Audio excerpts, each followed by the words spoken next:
Hi, Sharif Fogarty here, and I'm sitting outside my daughter's dentist appointment because it's too cold in the office, and I thought I'd do something a little different. I'll be releasing the weekly training tip, the episode tomorrow, and I want to let you know what it's about. I'm going to give you the preview version, the super quick summary. So if it's something you're interested in, be sure to tune in. I'll be releasing it tomorrow morning, and it deals with a question every single mom, especially, but parents in general and kids are dealing with, especially at the end of the year. And that is there's not a mom I talk to who doesn't feel completely stressed and overwhelmed and overscheduled. And kids are more so these days, whether it's, they're graduating from high school, like I have one in less than 3 weeks, or a 15-year-old preparing for AP exams, or my 7th grader, the 5th grader, whatever, she's a 4th grader. She's not so worried about that kind of stuff. But the bottom line is kids are overscheduled, parents are overscheduled, and everybody's overwhelmed and stressed. So the episode tomorrow is a little longer than normal, but I'm going to give you 3 strategic and simple things you can start doing as soon as the episode is over to start reducing stress and overwhelm in your life and help your children, more importantly, reduce it in theirs. So I'm going to give you the quick version now. Step 1, and of course, as always, there's always a lot more to things than just 3 steps. Anyone who tells you you can do anything in just 3 steps and it'll be completely fixed is not telling you the truth in the real world we live in, right? But we have to start somewhere, and so it has to be quick tips we can put into action and start doing. And these are 3 super simple but really powerful things that if you put them into action, you and your children can reduce stress and overwhelm, and you'll be happier, so much happier for it. So step 1, know what's most important. Prioritize. When you know what's most important and you weigh each and every decision or thing you add to your to-do list or offer you get to do something or request you get to help with something, if you weigh it against what's most important, the decision is easy. And again, tomorrow I'll tell you more about how to do that, plus give you some real-world examples of how I apply that in my life and how my children apply it in theirs. The second step, once you know what your values and priorities are, and again, with that, I always like to use the test, if I had 2 months to live, would I do this? Now, of course, there's more to it than that, which I'll tell you about tomorrow, but that pretty much puts things in perspective, right? The second thing, step 2, is to start saying no. Now, I have always been very good at saying no, and I know, though, that most women are not. And including my mother, who says, she's the most loving, caring, kind, sharing person ever and says yes whenever anyone asks her for help. She's finally in her 70s started taking my advice and saying no to a few things.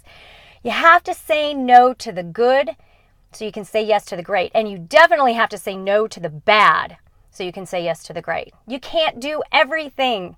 Bottom line. And trying to and being stressed and overwhelmed and overscheduled isn't good for you, and it's not a good thing to model for your children because it's not part of creating your best life. Again, tomorrow I will give you specific concrete examples of how that works in the real world, how you can say no in a really cool, awesome way that makes the other person feel good and you feel good too. And it's a really great tip, and it's from one of my favorite books ever, one of the best books in personal development. You've probably read it, but if not, you should.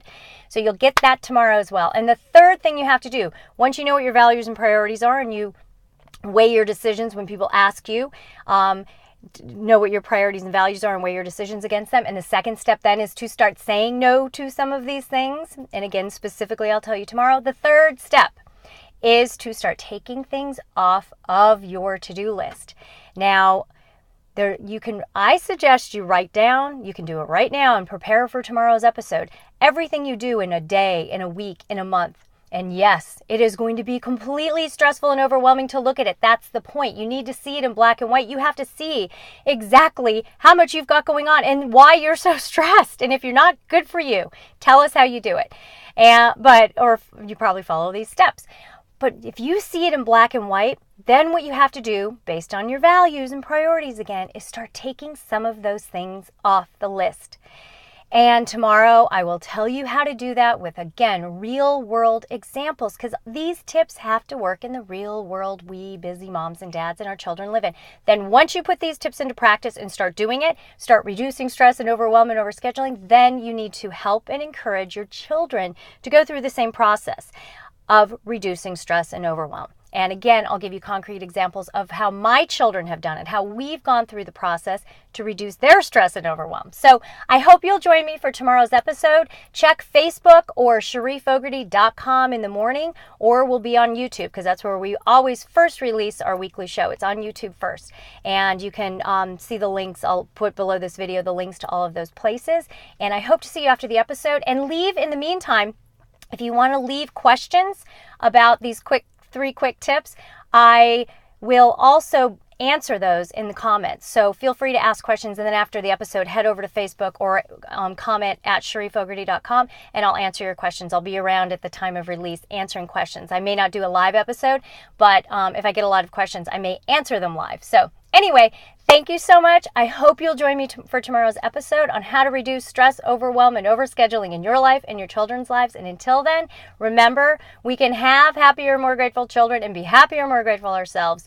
And we can change the world, one child and one family at a time, starting with their own. Thank you so much for being here. I hope to see you tomorrow, and I'll see you soon.